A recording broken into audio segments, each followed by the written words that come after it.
Magandang araw mga kapamilya. Magkape't pandasal muna tayo. Ako si Risa Singson Kaupeng, Editor-in-Chief ng Kirigma Magazine. Happy Independence Day!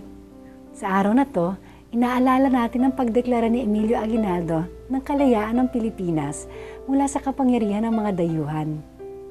Sabi ng iba, hanggang ngayon naman daw, hindi pa tunay na malaya ang ating bayan mula sa impluwensya ng ibang bansa. Pero hindi yan ang gusto kong pag-usapan sa araw na ito.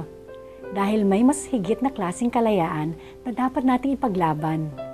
Ang kalayaan natin kay Kristo. Nung minsan, may kaibigan akong lalaking nasa isang business trip nang inalok siya ng babaeng makakadate. Agad-agad niyang pinakita ang singsing niya at sinabing, may asawa na ako. Pero sabi sa kanya nang nag-alok, nobody will see. Diretsahan namang sinagot ng kaibigan ko, but I see. Mas mabigat pa doon, ang God sees. Ibang klaseng kapangyarihan ang binigay sa atin ng Panginoon nung pinalaya niya tayo sa kuko ng kasalanan. Sana gawin natin ang lahat upang pangalagaan ang kalayaang binigay sa atin ni Kristo. Tayo'y manalangin. Jesus, huwag ko sanang baliwalain ang iyong sakripisyong nagtubos ng aking kalayaan. Amen.